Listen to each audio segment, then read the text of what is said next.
وعلى آله وأصحابه أجمعين. أما بعد فأعوذ بالله من الشيطان الرجيم. بسم الله الرحمن الرحيم. محمد رسول الله والذين معه أشداء على الكفار رحماء بينهم تراهم ركعا سجدا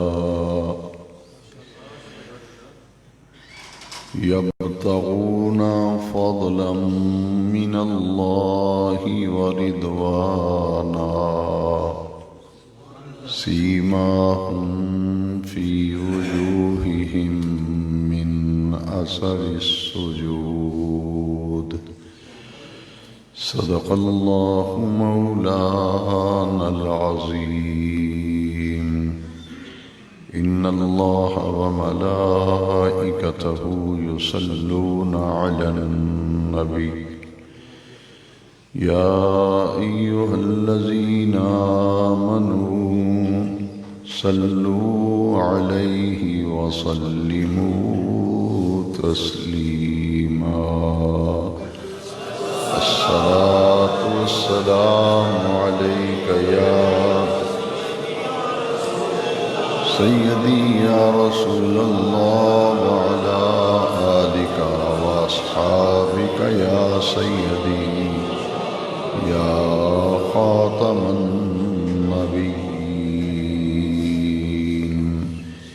ایک مرتبہ پھر محبت سے دوشی کریں.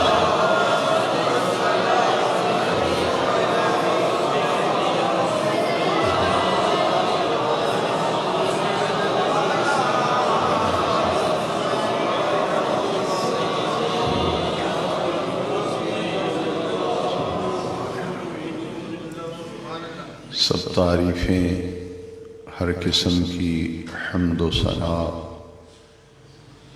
اس اللہ رب العزت جل مجد الکریم کے لیے ہے، جس اللہ وحدہ لا شریک لہ نے اپنے فضل و کرم اور اپنے محبوب کریم صلی اللہ علیہ وسلم کے توفیل ہمیں نور ایمان عطا فرمایا. دعا ہے کہ مولا کریم جل مجدہ آخر دم تک ہمارے دلوں میں یہ نور ایمان قائم دائم اور ثابت رکھے. موت کے وقت کلمہ طیبہ نصیب ہو اور ہم سب کا خاتمہ ایمان پر ہو. قرآن مجید فرقان حمید میں سے 26ویں پارے سے سورہ فتح کی ایک آیت مقدسہ کا حصہ تلاوت کرنے کا شرف حاصل کیا گیا. اس آیت مقدسہ میں اللہ تبارک و تعالی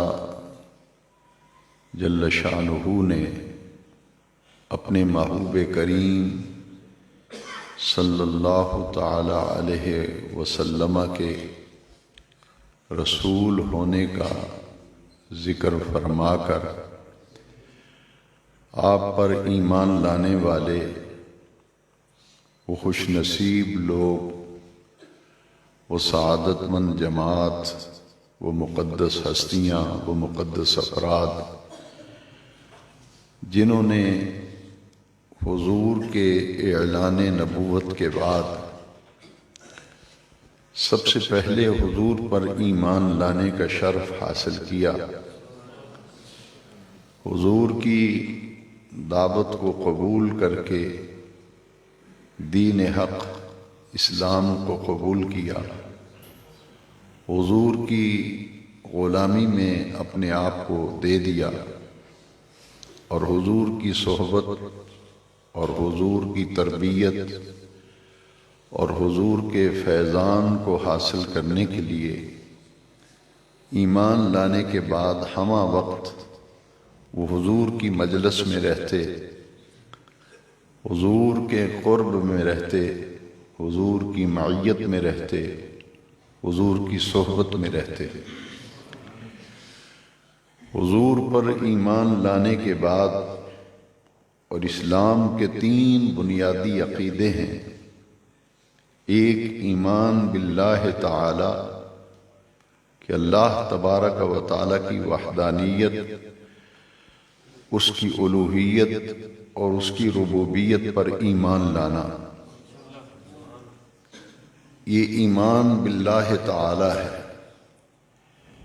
اس کے بعد اسلام کا بنیادی عقیدہ، اسلام کا دوسرا اہم عقائد میں سے عقیدہ ایمان بالرسالت ہے کہ اللہ کی توحید، اس کی وحدانیت، اس کی ربوبیت اور الوہیت پر ایمان لانے کے بعد اللہ کے پیارے محبوب صلی اللہ علیہ وسلم کے رسول برحق ہونے، آپ کے نبی برحق ہونے پر ایمان لانا، یہ ایمان بالرسالت ہے۔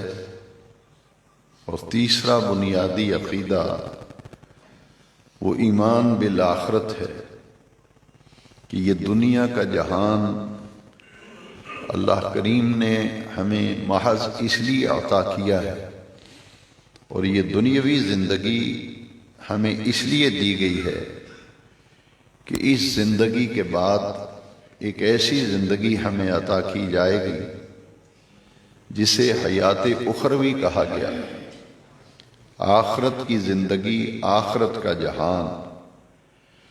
ہمیں وہ زندگی جو اخروی دی جائے گی، اس زندگی کو بہتر بنانے کے لیے اللہ کریم نے ہمیں یہ زندگی عطا فرمائی، تاکہ اس دنیا کی زندگی میں رہ کر جتنے بھی نبی اللہ کریم نے بھیجے وہ اللہ کی مخلوق کو یہی تعلیم دیتے رہے کہ یہ سدا رہنے کا جہان نہیں، یہ جہان اور یہ زندگی عارضی ہے، فانی ہے۔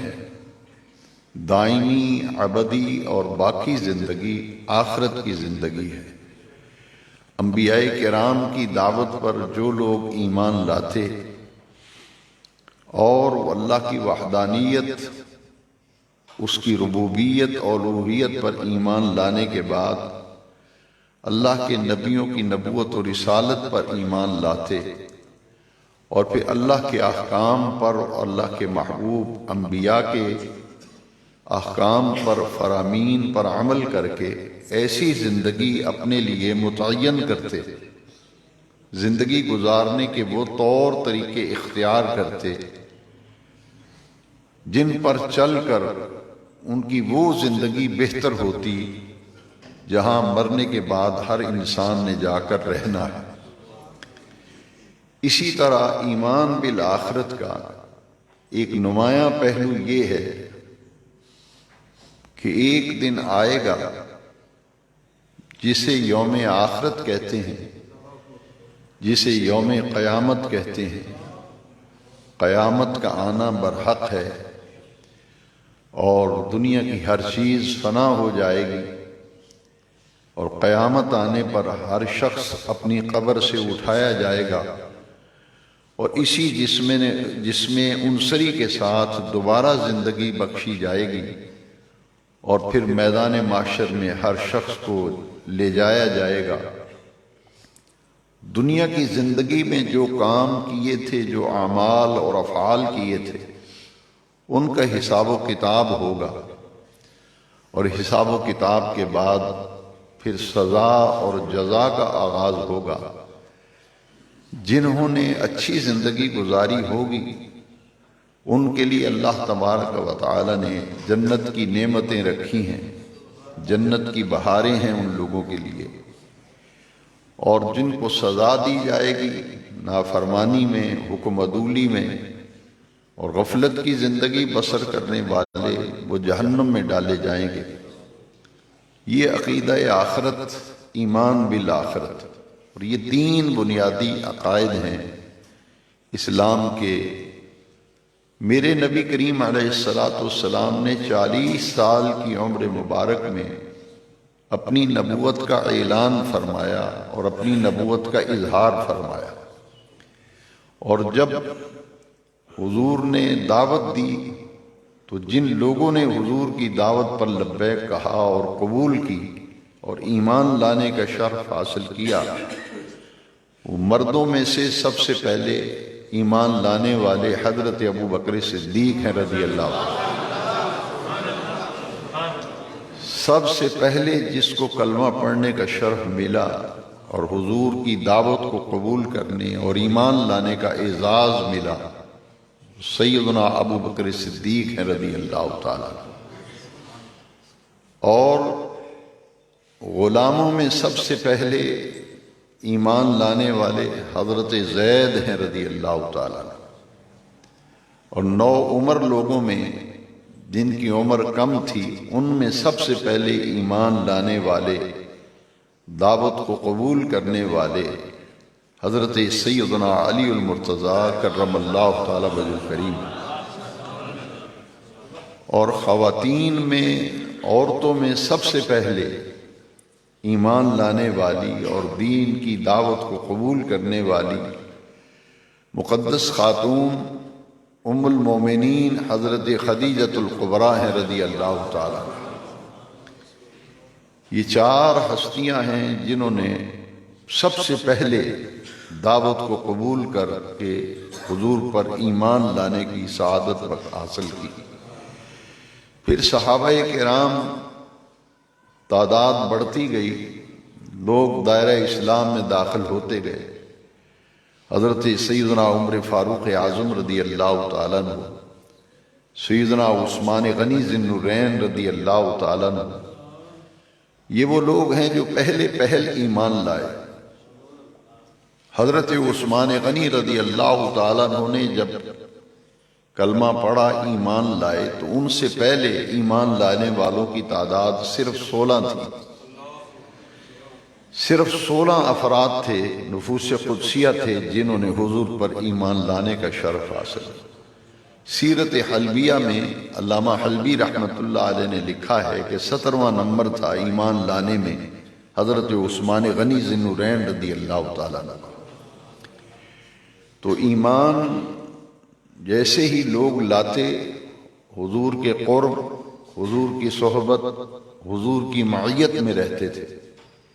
ابتدائی اسلام کا زمانہ تھا، کفار مکہ کی طرف سے بڑی مزاحمت کی جاتی تھی، اور جو بھی کلمہ پڑھ لیتا، ایمان لے آتا، اس پر ظلم کیا جاتا، اس پر تشدد کیا جاتا، اس کو سزائیں دی جاتی۔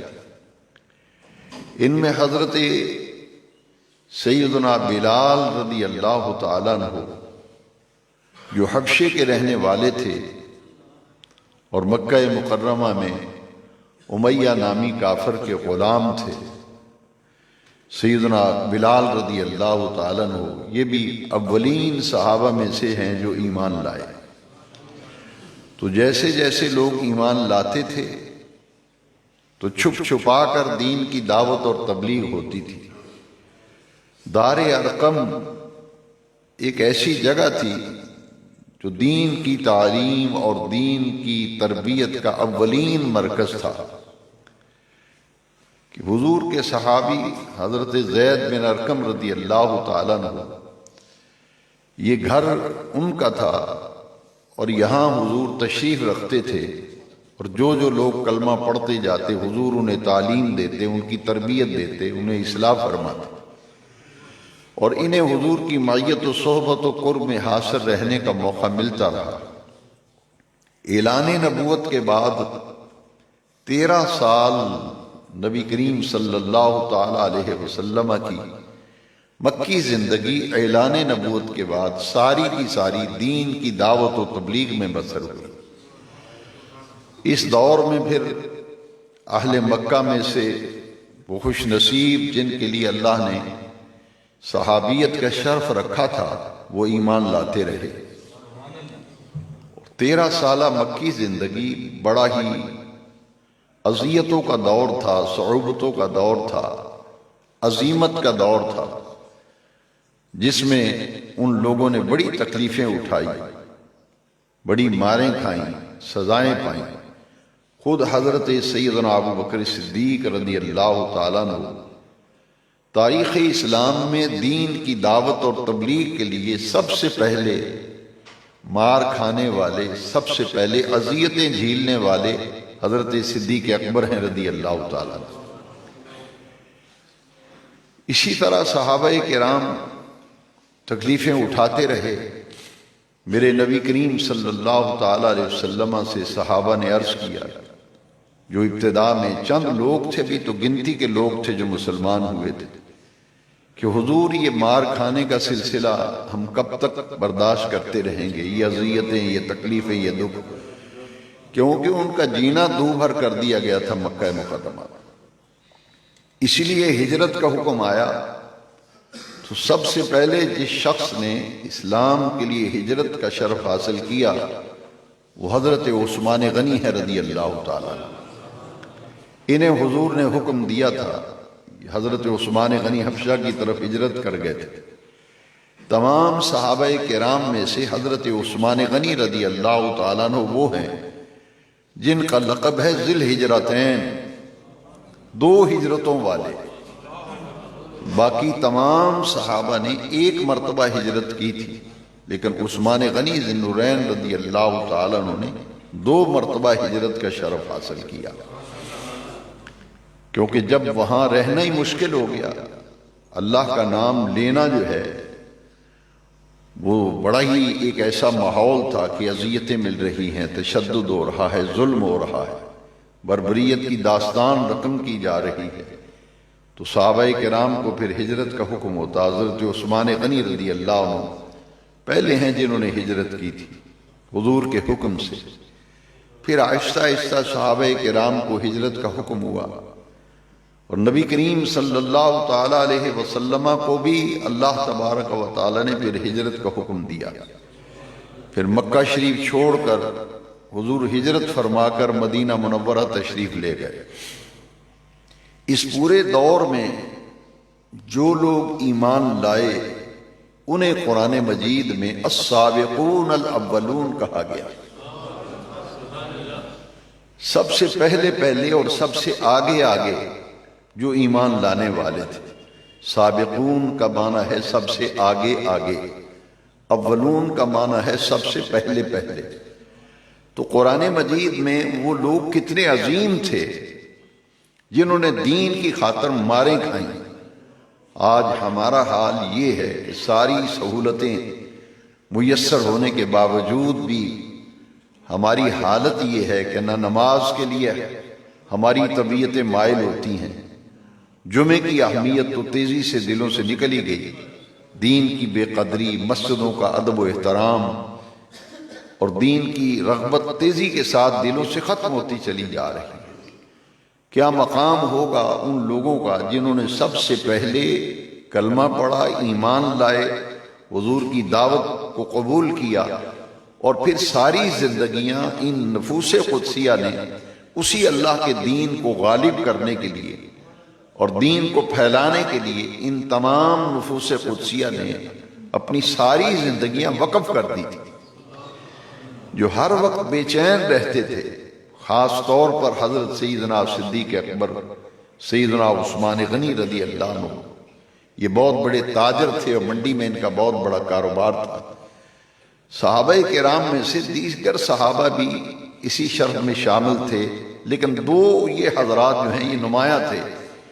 ان کی یہ کوشش ہوتی تھی کہ ہمارے پاس اٹھنے بیٹھنے والا جو کوئی ہے وہ حضور کے دامن سے وابستہ ہو جائے، اسے بھی ہم دین کے اندر لے آئیں۔ لہذا کتنے لوگ ہیں جو سیدنا صدیق اکبر کی دعوت پر ایمان لائے، کتنے لوگ ہیں جو حضرت عثمان غنی کی دعوت پر حضور کے قریب آئے، جب حضور کی باتیں کرتے تھے سیدنا صدیق اکبر منڈی میں تاجروں سے، وپاریوں سے، تو انہوں نے تو حضور کو دیکھا نہیں تھا، نہ آپ کی دعوت کو سنا تھا، تو وہ کہتے تھے کہ جن کی آپ ہمیں روز باتیں سناتے ہیں ان کی ہمیں زیارت ہی کرا دیں، ہمیں ان کی مجلس میں لے جائیں، ہمیں ان کی صحبت میں لے جائیں۔ صدیق اکبر یہ جانتے تھے کہ پورا ماحول ہی کفر کا ماحول ہے، اور اللہ کا نام لینا ایسے تھا جیسے اپنی جان تلف کرنا ہے، لیکن انہوں نے جان ہتھیلیوں پہ رکھ کے دین کی دعوت کا کام کیا، تبلیغ کا کام کیا، لوگوں کو اللہ کے دین کی طرف بلاتے، حضور کے اوصاف حمیدہ، حضور کے فضائل، حضور کی تعلیم، حضور کی گفتگو جہاں بیٹھتے کیا کرتے تھے، تو وہ لوگ کہتے کہ ابو بکر جن کی باتیں کرتے ہو کبھی ان سے ملا بھی دو میں، اور پھر جو ایک مرتبہ آ جاتا پھر ہمیشہ کے لیے حضور کا ہو کے رہ جاتا۔ اسی طرح کارواں بڑھتا گیا، قافلہ بڑھتا گیا، لوگ ملتے گئے اور کارواں بنتا گیا۔ یہ وہ مقدس کارواں تھا، یہ وہ مقدس جماعت تھی جن کو ہمارے دین کے اصطلاح میں صحابہ کرام کہا جاتا ہے۔ صحابہ کرام کا کیا مقام ہے، ان کا کیا مرتبہ ہے۔ آج وہ بدبخت جس کو پاک ہونے کی طریقہ نہیں آتا، استنجے کی سمجھ نہیں، وہ ان ہستیوں کے بارے میں باتیں کرتے ہیں اور مختلف صحابہ کرام کے بارے میں نازیبا کلمات بولتے ہیں، نوجوان نسل کے دلوں سے ان کی محبت نکالنے کی سازشیں کرتے ہیں، اور دین کے معاملے میں عجیب قسم کی صورتحال کا ہمیں سامنا ہے کہ جس کو استنجے اور وضو کا نہیں پتا وہ صحابہ پہ ہاتھ ڈالتا ہے معاذ اللہ۔ آج کے خطاب جمعہ میں جمادی الثانی کا، جمادی الاخری کا چونکہ آغاز ہے اور اس مہینے کی نسبت ہے حضرت سیدنا صدیق اکبر رضی اللہ تعالیٰ ان کے وصال کے ساتھ ہے۔ آپ اندازہ فرمائیں کہ صدیق اکبر وہ ہیں جنہوں نے سب سے پہلے قریش مکہ، سب کافر ہیں، یہاں تو نعرے لگتے ہیں، گلوں میں ہمارے ہار ڈالے جاتے ہیں، نعرے لگائے جاتے ہیں، اس ماحول میں بھی ہم دین سے غفلت برت رہے ہیں، دین کے قریب آنے سے گریز کر رہے ہیں۔ کیا مقام ہوگا کہ سب کافر بیٹھے ہیں، سب حضور کے دشمن ہیں، ایک بھی ایسا نہیں جس کے دل میں کوئی نرم گوشہ ہو۔ صدیق اکبر ہمت کر کے ان کے سامنے کھڑے ہو کر اللہ کی وحدانیت، حضور کی نبوت کی باتیں کرنے لگے اور انہیں دعوت دی کہ آؤ ایک دفعہ حضور کی مجلس میں بیٹھو تو صحیح، حضور کی باتیں سنو تو صحیح۔ وہ کہتے کیا ہے؟ بس اتنی بات کہنے کی دیر تھی، اللہ کی حمد و ثنا، حضور پر درود و سلام، حضور کا ذکر کیا تو صدیق صحن حرم میں تھے، کافر بیٹھے ہوئے، چاروں طرف سے کافروں نے حملہ کر دیا اور سیدنا صدیق اکبر کو اتنا مارا کہ پورا چہرہ جو ہے وہ متورم ہو گیا اور خون آلود ہو گیا۔ صدیق اکبر پہچانے نہیں جاتے تھے اور اتنا مارا کہ بے ہوش ہو کر آپ گر پڑے تھے۔ دین کی دعوت و تبلیغ کے لیے سب سے پہلے مار کھانے والے بھی صدیق اکبر ہیں، ظلم برداشت کرنے والے صدیق اکبر ہیں، سب سے پہلے اسلام کی دعوت دینے والے، سر عام اور خطبہ دینے والے صدیق اکبر ہیں۔ اسی لیے انہیں اسلام کا پہلا خطیب کہا جاتا ہے کہ جنہوں نے کفار میں جا کر دعوت کا کام کیا تھا، چاروں طرف سے حملہ ہو گیا تھا۔ تو یہ وہ لوگ تھے جنہوں نے قربانیاں دیں اور مارے کھائیں۔ حضرت بلال نے کتنی اذیتیں برداشت کی۔ جب یہ کیفیت ہو گئی تو دو چیزیں کسی بھی دعوت اور تحریک کے لیے ضروری ہیں، ایک افرادی قوت اور ایک مال اور دولت۔ پیسہ چاہیے کسی بھی دعوتی کام کے لیے اور تحریک کے لیے۔ میرے آقا کریم نے جب اس کام کا آغاز فرمایا تو سب سے زیادہ جس ہستی نے اپنا مال خرچ کیا نمایاں طور پر، بڑے صحابہ کرام کے ان میں نام ہیں، بڑی طویل فہرست ہے قربانیاں دینے والوں، مال پیش کرنے والوں کے، لیکن ابتدائی اسلام میں دو شخصیتیں ایسی ہیں، حضرت ام المومنین خدیجہ الکبریٰ رضی اللہ تعالیٰ، ان کی عمر مبارک میرے نبی کریم صلی اللہ تعالی علیہ وسلم نے جب شادی اور نکاح فرمایا تو آپ کی عمر مبارک 25 برس تھی حضور کی۔ ام المومنین حضرت خدیجہ الکبریٰ رضی اللہ تعالیٰ کی عمر 40 برس تھی، بیوہ عورت تھی، لیکن پورے مکے کے اندر سر فہرست اولین تاجروں کے جو نام آتے تھے ان میں سے ٹاپ آف دی لسٹ جو نام تھا وہ حضرت خدیجہ الکبریٰ رضی اللہ عنہا۔ بڑی متمول گھرانے سے تعلق رکھتی تھی، بہت بڑی تاجرہ تھی، بہت بڑا منڈیوں کے اندر کاروبار اور ویپار تھا۔ لیکن جب حضور سے نکاح فرمایا اور پھر 40 سال کی عمر مبارک میں میرے آقا کریم صلی اللہ علیہ وسلم جب پہنچے تو حضور نے پھر اپنی نبوت کا اعلان اور اظہار فرمایا تو حضرت خدیجہ الکبریٰ رضی اللہ عنہ کے پاس جتنا مال تھا سارے کا سارا مال دین کی دعوت و تبلیغ کے لیے حضور کے سپرد کر دیا تھا۔ سیدنا صدیق اکبر رضی اللہ تعالیٰ نے اس دعوت کو فروغ دینے کے لیے، اس تحریک کے لیے مال پیش کیا۔ اسی لیے حضور نے فرمایا جس کسی نے بھی مجھ پر کوئی احسان کیا میں نے ہر ایک احسان کا بدلہ دے دیا ہے۔ صدیق وہ ہے جس کے احسانات کا بدلہ قیامت کے دن عرش والا رب دے گا۔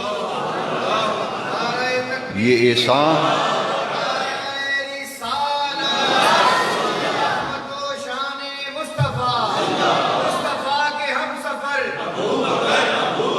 یہ سفر دین کی دعوت و تبلیغ کے لیے تھا، دین کی سربلندی کے لیے خرچ کیا تھا، مگر اسے حضور اپنے اوپر احسان تصور کرتے ہیں۔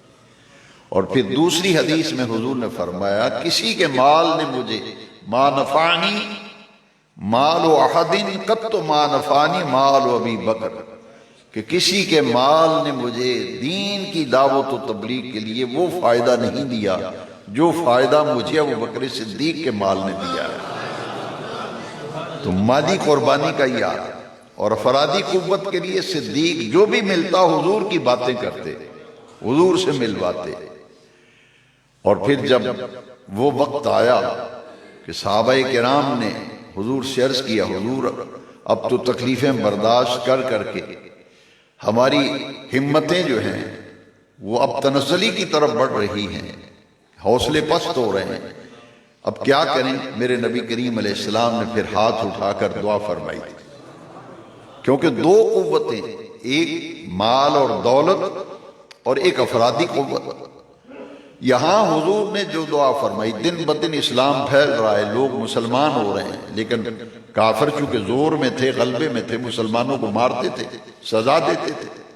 کسی ایسی شخصیت کی ضرورت تھی جس کا مکے کے اوپر روب ہو، دبدبہ ہو، کم از کم حضور کی طرف اگر کوئی میلی آنکھ کر کے دیکھتا ہے یا صحابہ کو اذیت دینے کا کوئی سوچتا ہے تو کم از کم اس کے ذہن میں آئے کہ ان کے غلاموں میں فلاں فلاں لوگ بھی ہیں۔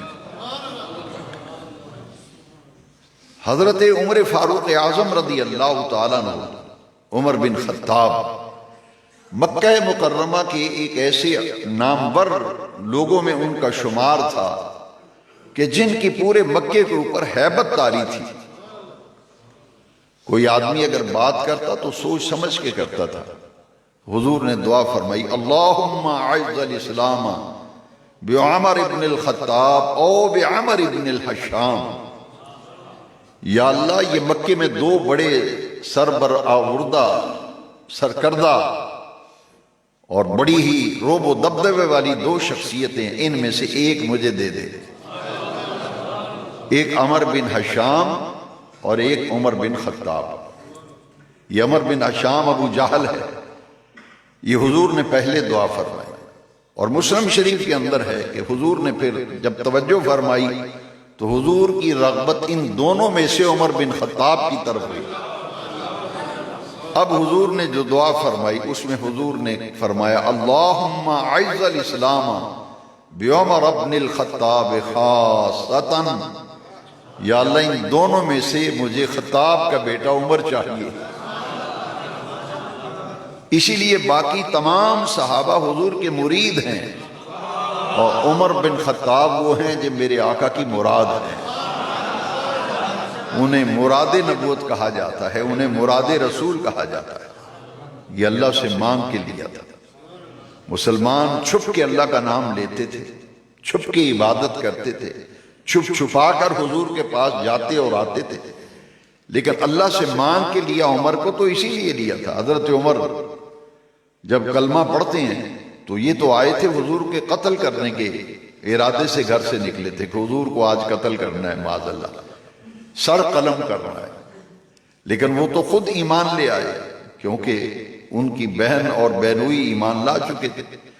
کسی نے کہا کہ عمر تلوار ہے، سرخ پٹکا سر پہ باندھا ہے، لگتا ہے آج کسی کی خیر نہیں۔ تو عمر نے کہا کہ میں محمد صلی اللہ علیہ وسلم ان کا سر قلم کرنے جا رہا ہوں، یہ روز روز کا جھگڑا میں ختم کرنا چاہتا ہوں۔ تو وہ حضور کے صحابی تھے، انہوں نے کہا کہ پہلے اپنے گھر کی تو خبر لے، حضور کی طرف جا رہے ہو قتل کے ارادے سے، مگر یہ تو دیکھو تمہاری ہمشیرہ بھی ان کا کلمہ پڑھ چکی ہیں، تمہارا بہنوئی بھی انہیں پر ایمان لا چکا ہے۔ اب حضرت عمر قہر و غضب ہے، آنکھیں سرخ ہیں، ادھر رب سے مانگا ہے عمر کو، ادھر قتل کے ارادے سے نکلے۔ کہا کہ بہن کے گھر میں تو جا کے دیکھو، وہاں تو قرآن پڑھا جا رہا ہے۔ تو ایک صحابی حضور کے قرآن شریف کی تعلیم دے رہے تھے، حضرت عمر کی ہمشیرہ اور بہنوئی دونوں قرآن پڑھ رہے تھے، اس حضور کے صحابی سے تعلیم حاصل کر رہے تھے دین۔ اور جیسے ہی دروازے کو اندر سے کنڈی لگائی ہوئی تھی، عمر نے دروازے پہ دستک دی تو قرآن پڑھنے کی آواز تو آ رہی تھی، انہوں نے حضور کے صحابی کو چھپا دیا جلدی سے کہ میری تو خیر ہے، جو بھی عمر سزا دے گا مارے گا ہم تو برداشت کریں گے، یہ تو ہمارے بلائے ہوئے مہمان ہیں جو تعلیم دینے کے لیے آئے، ان کو تکلیف۔ جب حضور کے صحابی کو چھپایا تو دروازے کو کھولا تو عمر نے اندر داخل ہوتے ہی بڑے غضبناک انداز میں پوچھا، یہاں کیا کر رہے تھے تم، کیا ہو رہا تھا؟ چونکہ ایمان دل میں داخل ہو چکا تھا، اور ایمان کی قوت یہ بہت بڑی قوت ہوتی ہے، بشرط یہ کہ ایمان ہو۔ غیرت ایمانی اسی کا نام ہے، حمیت دینی اسی کا نام ہے۔ آپ کی ہمشیرہ نے بڑی گرجدار آواز میں کہا، ہم اللہ کا قرآن پڑھ رہے تھے۔ کہا اچھا تم ایمان لا چکی ہو محمد پہ؟ کہا ہاں صلی اللہ علیہ وسلم، ہم تو ان کے غلام بن چکے ہیں، ان کا کلمہ پڑھ لیا ہے۔ اتنا مارا حضرت عمر نے اپنی ہمشیرہ کو کہ لو لہان ہو گئی، بہنوئی چھڑانے کے لیے آگے بڑھا تو اسے بھی بہت مارا، وہ بھی خون آلود ہو گئے پورا جسم، بہت مار کھائی۔ جب دیکھا کہ مار کھانے کے باوجود یہ حضور کا ہی نام لے رہے ہیں، اذیت جھیلنے کے باوجود انہی کا نام، تو دل میں تھوڑی سی نرمی آئی کہ آخر کوئی بات ہے۔ انہوں نے کہا کہ بتاؤ تم کیا پڑھ رہے تھے، مجھے بھی سناؤ، مجھے بھی سناؤ کیا پڑھ رہے تھے تم، کہ آخر کوئی وجہ ہے۔ ساری تکلیفیں برداشت ہو رہی، مار کھائی جا رہی، لیکن پھر دین کے ساتھ وابستہ ہیں، حضور کی محبت، حضور کا پیار ان کے دل میں ہے، وہ تو نکل نہیں سکتا۔ دل جب نرم ہوا تو عمر کہتے ہیں کہ لاؤ بتاؤ کیا پڑھ رہے تھے تم؟ تو انہوں نے کہا ہم تو قرآن پڑھ رہے تھے۔ وہ جو صحابی چھپے ہوئے تھے ان کو بلایا گیا، انہوں نے سورہ طٰہٰ کی ابتدائی آیات کی تلاوت کی۔ جیسے ہی قرآن پڑھا جا رہا تھا عمر کی طبیعت میں نرمی اور آنکھوں میں آنسو آ رہے تھے، قرآن نے دل کی دنیا بدل دی تھی۔ عمر نے کہا پھر دیر نہ کرو، مجھے بھی لے جاؤ اور اسی محمد عربی کا غلام بنا دو صلی اللہ علیہ وسلم۔ جب عمر گئے تو دروازے پہ دستک ہوئی، دروازہ بند تھا، حضور تعلیم دے رہے تھے دار ارقم میں، اور یہ سب کو پتا تھا کہ عمر سب سے بڑا دشمن ہے حضور کا، اور جو سر پہ لال رنگ کا پٹکا باندھ کے ہاتھ میں تلوار لے کے نکلتا تھا۔ تو عرب کا یہ رواج تھا، لوگ سمجھتے تھے کہ اب کسی کی خیر نہیں، یہ جنگ کا اندر سرخ رنگ کا پٹکا سر پہ باندھتے تھے، ہاتھ میں تلوار ہوتی تھی، اس کا مطلب یہ ہوتا تھا کہ جم کے لڑوں گا، یا میں نہیں یا اگلا نہیں۔ اب وہ پٹکا باندھا ہوا ہے، سرخ تلوار بھی ہے، ایک صحابی نے دروازے کی دراز دراڑ تھی تھوڑی سوراخ دیکھا، حضور بار عمر کھڑا ہے اور لگتا ہے اس کا ارادہ اچھا نہیں، پٹکا بھی باندھا ہوا ہے، سوراخ تلوار بھی ہے۔ میرے آقا کریم نے مسکرا کے فرمایا دروازہ کھول دو، عمر کو آنے دو۔ جیسے ہی عمر اندر داخل ہوئے، حضور نے یہاں سے پکڑ کے گریبان سے، حدیث شریف میں آتا ہے حضور نے زور سے ایک جھٹکا دیا، فرمایا بول عمر کس ارادے سے آیا؟ تلوار ہاتھ سے گر پڑی، کہا حضور میں قدموں میں گرنے کے لیے آیا ہوں۔ کلمہ پڑھا اور ایمان لے آیا۔ ادھر ابو جہل کا جہاں ڈیرا تھا وہ انتظار کر رہے تھے کہ عمر گیا ہے قتل کرنے، سر لینے، ابھی آئے گا تھوڑی دیر میں، اور مسلمانوں کے نبی کا سر ہوگا اس کے ہاتھ میں، وہ کاٹ کے لے آئے گا۔ جیسے ہی عمر نے کلمہ پڑھا تلوار گری، صحابہ کرام نے اتنی بلند آواز سے نعرہ لگایا کہ پورے مکے کی وادی گونج اٹھی۔ جب